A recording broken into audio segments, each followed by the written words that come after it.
of if you woke up this morning and struggled to get out of bed, if your hand reached for your phone before your feet touched the ground, you're not lazy. Your brain is untrained.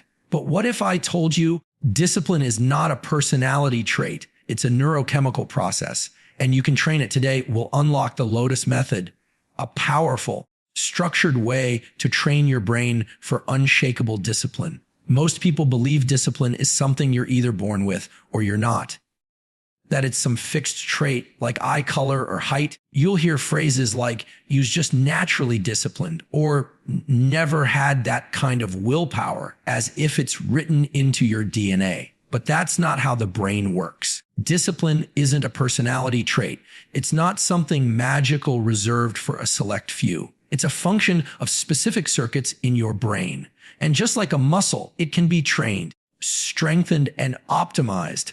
Let's talk about what's actually happening inside your brain when you try to be disciplined. When you wake up and resist the urge to scroll your phone, when you choose to go to the gym instead of hitting snoozy, when you decide to sit and work even when you're not in the mood, those decisions are mediated by a region in your brain called the prefrontal cortex. This part of your brain is responsible for planning, impulse control, and decision-making, and it doesn't care how you feel.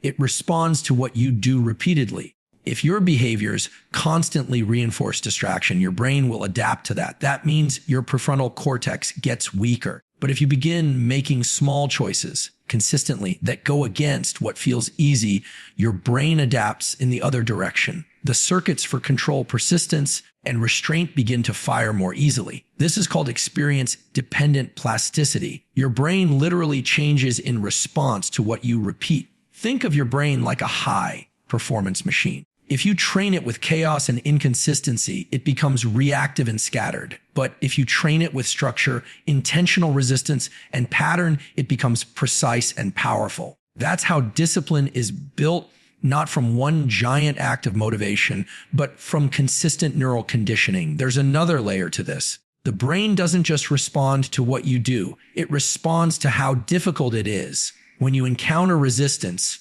when it feels hard, and you push through, something powerful happens. You activate the salience network, which tells the brain this is important. And the more you tag effort as important, the more your brain wires in those behaviors as habits. It doesn't matter if you're tired. It doesn't matter if you didn't sleep well. If you consistently make the decision to move forward, your brain encodes that as your baseline mode of operation. Now here's where things get interesting. The neurotransmitter dopamine, often misunderstood, plays a huge role in this process. It's not just about pleasure or reward. Dopamine is about motivation and forward movement. It spikes not only when you achieve something, but also when you pursue something meaningful. So if you train your brain to associate dopamine with the act of effort, with showing up and doing the work, rather than just the outcome, you create a feedback loop that reinforces discipline automatically. That means every time you choose the harder path, the one with more resistance, and you do it deliberately, you're not just making progress in the moment. You're laying down neural architecture that makes it easier to do it again next time. That's the entire foundation of discipline. It's not about being in the mood. It's not about motivation showing up on time. It's about consistently teaching your brain what matters most through your behavior. You don't have to fight your impulses forever. When the brain learns what to prioritize, it begins automating those patterns. Eventually, what once felt like discipline becomes your new default mode. Waking up early, focusing deeply, saying no to distractions. These stop being choices and start being instinctive responses. That's the shift. That's when you stop trying to be disciplined and start being disciplined. And it all begins by understanding this truth: discipline is not something you are. It's something you train. There's a common misunderstanding about how discipline is actually built. People assume it comes from some magical place, like motivation strikes, and suddenly you're ready to take on the world. But in reality, discipline emerges from how your brain responds to discomfort.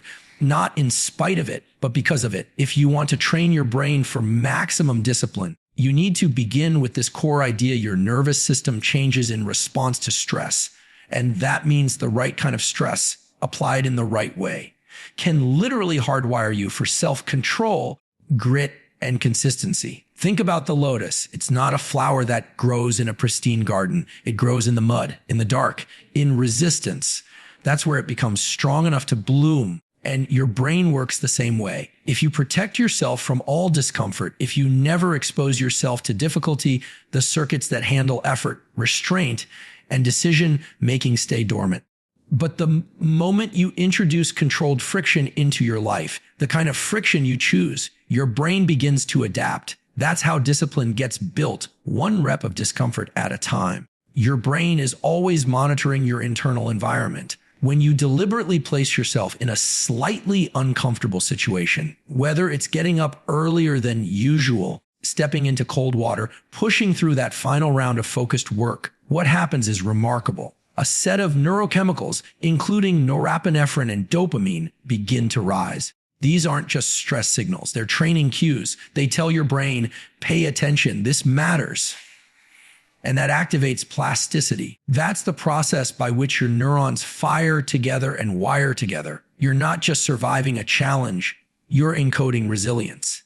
Now, it's important to understand that this isn't about chasing extreme pain. You don't need to run ultra marathons or take ice baths at 4 a.m. every morning. The real power is in manageable, repeatable discomforts that push your system slightly outside its comfort zone. This could be as simple as delaying gratification, not checking your phone for the first hour of the day. It could be choosing to fast for a few hours longer than usual. It could be engaging in a difficult conversation you've been avoiding. What matters is that you're choosing the discomfort deliberately and consistently. When you do this often enough, you begin building what's called stress tolerance. Your brain and body learn how to stay regulated even in uncomfortable states. And that's a superpower.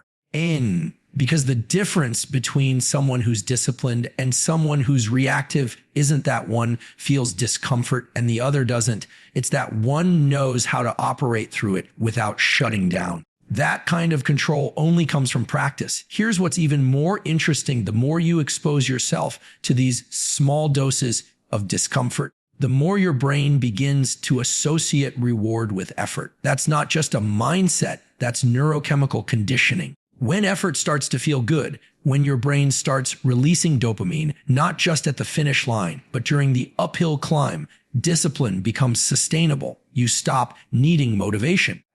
You start wanting the challenge because your nervous system knows there's something valuable on the other side. And over time, what once felt hard becomes your new baseline. That cold shower doesn't feel as cold. That 5 a.m. wake up becomes natural. That focused deep work session isn't a battle anymore. It's part of your rhythm. This is the transformation. Your brain, once shaped by avoidance, is now being shaped by pursuit. You're no longer running from discomfort. You're running toward it because discomfort is no longer a threat to avoid. It's the tool that forges the version of you you're trying to become. The truth is we don't rise to the level of our goals. We fall to the level of our training. And if you're not training your brain to handle discomfort, to stay calm, clear, and focused when things get hard, you'll always fall short of your potential. But if you do, if you wake up each day and deliberately lean into just a little bit of resistance, you won't just survive hard moments. You'll start to seek them out because you'll know those moments are where discipline is born. Most people don't realize that their brain is constantly being shaped by the small, seemingly insignificant choices they make every day. What time you wake up, what you do in the first 10 minutes after your eyes open, whether you reach for your phone or sit in silence, these are not just habits. These are neural inputs. And your brain records them, adjusts to them, and then reinforces them. That means if you start your day reacting, checking notifications, scrolling, letting the external world dictate your internal state, you're telling your brain to expect that rhythm. You're training it for distraction. You're anchoring it in reactivity instead of purpose. But there's another way. The brain loves structure. It thrives when it can predict, when it knows what's coming next. Not because it wants life to be boring, but because predictability allows your nervous system to enter a stable state. And from that state, stability and clarity, you can build discipline. You can focus. You can move intentionally through your day instead of being pulled in 100 directions. This is where friction-based daily rituals come in. They are not about punishment or rigidity. They are about creating intentional points in your day that force your brain to engage with effort and focus. Here's what that looks like in real life. You wake up at the same time every morning, regardless of whether you feel like it. That moment, when the alarm goes off and your body wants to stay in bed, is your first training session of the day. When you choose to rise anyway, you send a message to your brain: we move by decision, not by emotion. That's powerful. That's how control is built. Then you create a short ritual before you engage with the outside world. It could be a breathwork session, journaling, stretching in silence, or simply sitting with your thoughts. The point is not what you do. It's that you do it and that it requires a little bit of intentional effort. This is friction. It's resistance. And that resistance is what activates your brain's executive systems. When you meet friction early in the day, everything else feels easier. You're training your brain to operate from the inside out, not the outside in. What's happening neurologically is that you're engaging your prefrontal cortex, your brain's command center. This region is responsible for planning, focus, and restraint. When it fires early, consistently, and with purpose, the rest of your day becomes easier to regulate. You're not chasing clarity anymore. You've already built it before the chaos started. Now let's zoom out. Over days and weeks of repeating this kind of structure, something shifts. Your rituals begin to create anchors in your day. These anchors provide psychological safety. They tell your brain, here's where the effort starts. Here's where we shift gears. Here's where we shut it down and rest. Your energy stops leaking all over the place, and you begin to direct it with precision. That's what makes rituals different from random habits. They're not just routines. They're moments of identity reinforcement. They remind you who you are and how you operate. Discipline becomes sustainable when your brain doesn't have to guess what comes next. When your system knows, after I get up, I do this.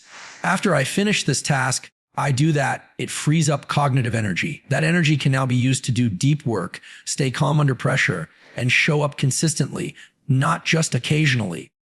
You're no longer wrestling with whether you should do something. You've already decided. The ritual handles the decision for you.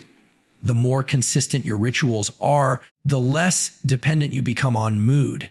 And the less dependent you are on mood, the more disciplined you become. Because discipline has nothing to do with how you feel. It has everything to do with how well you've trained your brain to act in alignment with your values, even when it's inconvenient. It's not about having every minute of your life mapped out. It's about having strategic friction points that call you to attention, points that force you to engage effortfully. And in those moments, when you step into the discomfort, follow the structure, and carry it out regardless of how you feel, you're not just getting something done, you're carving a stronger version of yourself into your nervous system. Discipline lives in the structure you build before the world tries to pull you apart.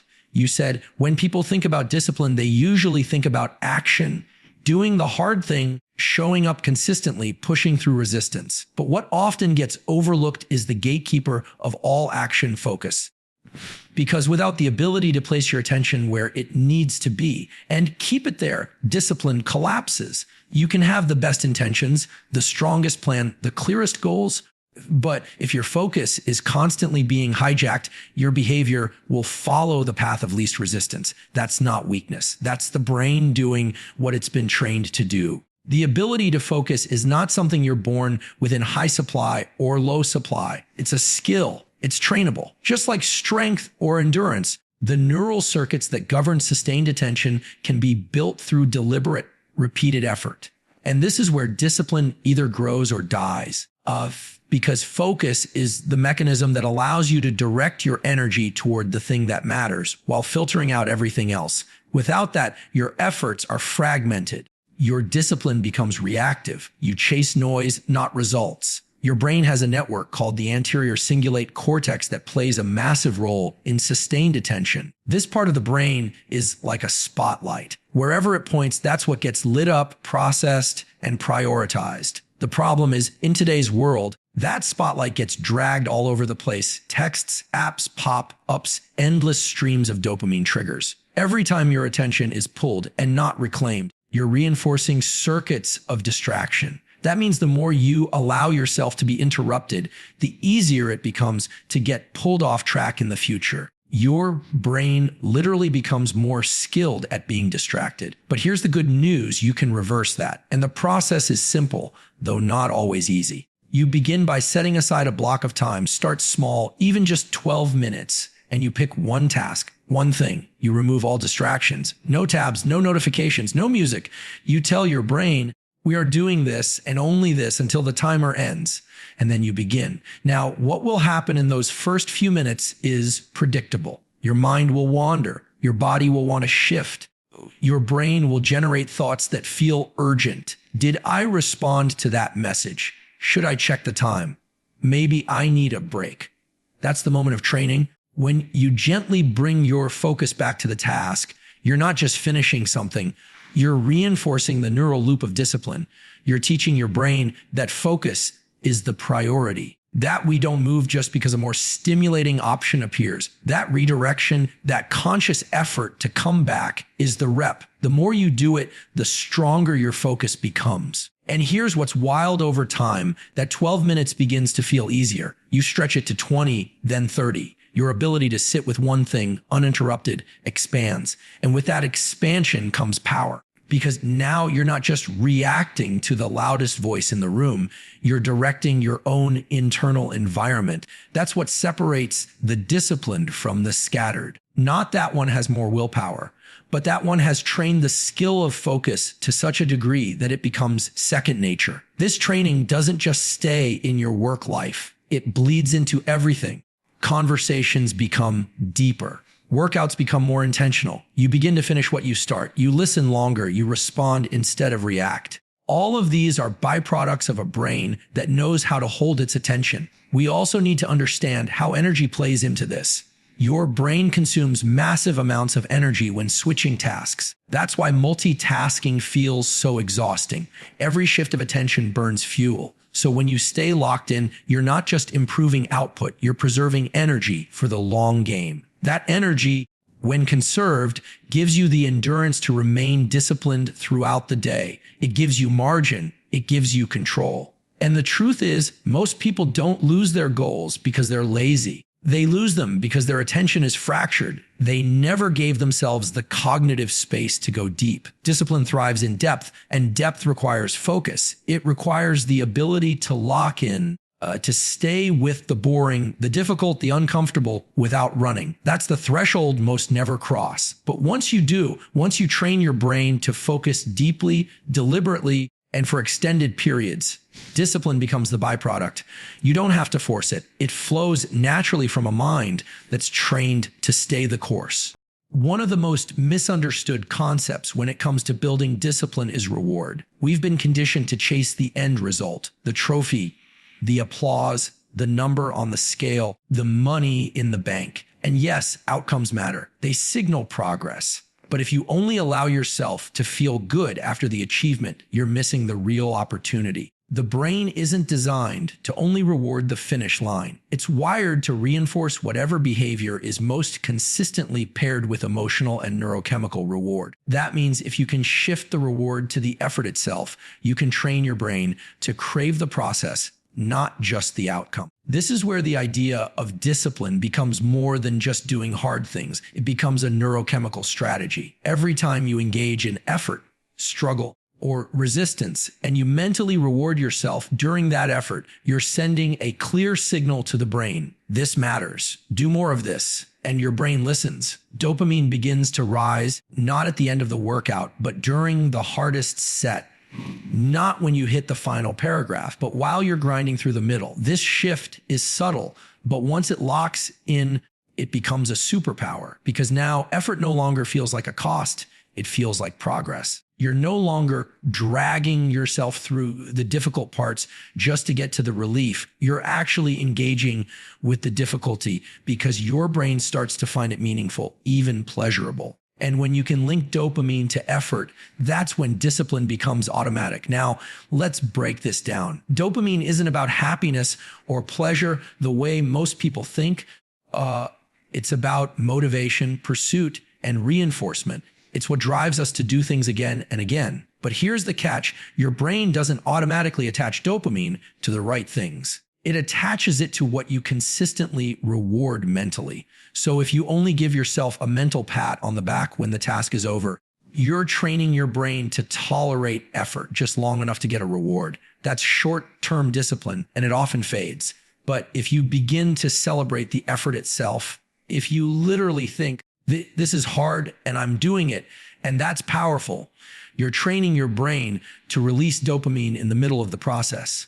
Over time, this creates what's called dopaminergic recalibration. You start to get that surge of motivation and engagement while you're in the discomfort, not just when it ends. That makes it easier to stay consistent because your brain begins to associate difficulty with progress. And this isn't just theory, it's observable, measurable, and repeatable. People who can perform at high levels for long periods of time, whether in athletics, business, or creative work, aren't just pushing through pain with brute force. They've trained their brains to enjoy the effort, or at least to respect it so deeply that it becomes its own reward. That's not about mindset alone. That's about biology. So what does this look like in practice? It starts with simple, deliberate self-reinforcement. When you're doing something hard, take a moment to acknowledge the effort, not in a fake or exaggerated way, in a grounded, truthful way.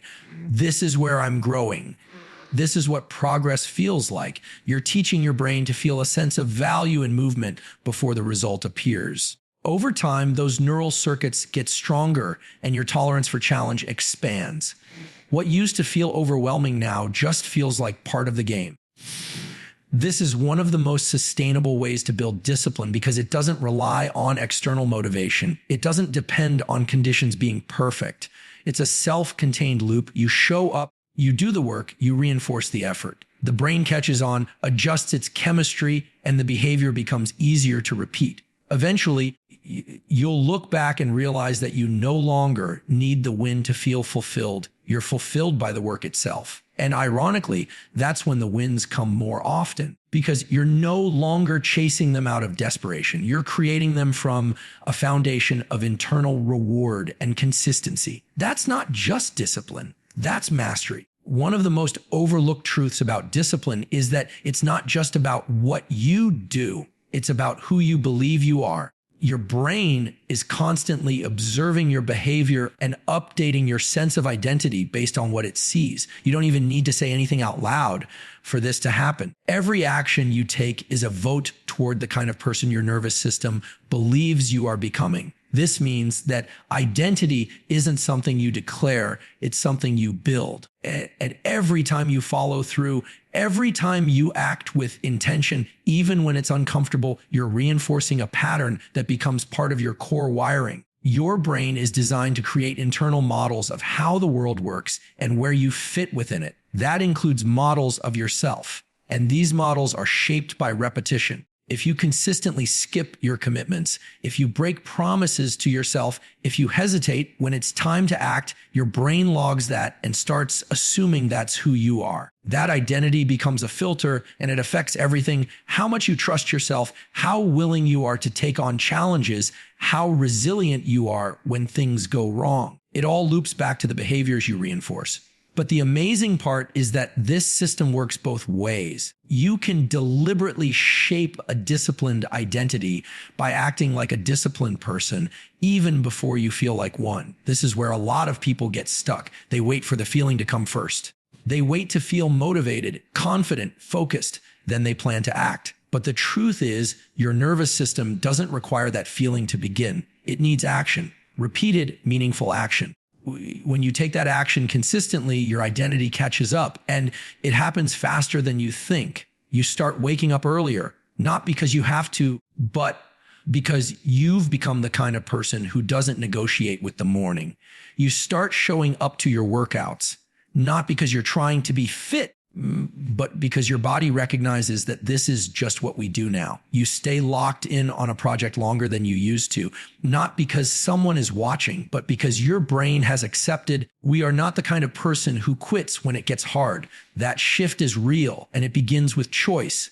Environment plays a major role here too. Your brain is always scanning for cues. It absorbs patterns from what you see, hear, and surround yourself with.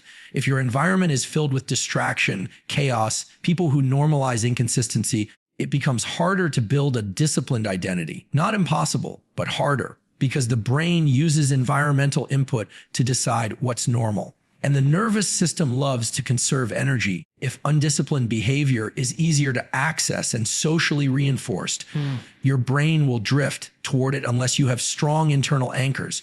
That's why changing your environment, even in small ways, matters. It could be as simple as organizing your space so your work is easier to begin, or limiting your exposure to people who constantly sabotage their own goals. Or creating triggers throughout your day that remind you of the standards you want to hold. When your surroundings align with your values, your brain has less resistance to acting in accordance with them. Over time, the behaviors and the environment work together. They build what we call identity reinforcement loops. The more you act with discipline, the more your brain believes that's who you are. And the more you believe it, the more natural it becomes to keep acting that way. You no longer need to push yourself through resistance.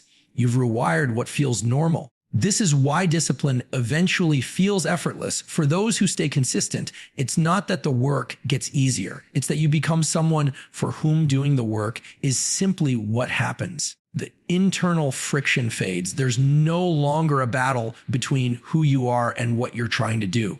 There's alignment, there's integrity. And when that's in place, discipline isn't forced, it's embodied. The most permanent kind of discipline doesn't come from pushing harder. It comes from becoming someone who doesn't need to be pushed.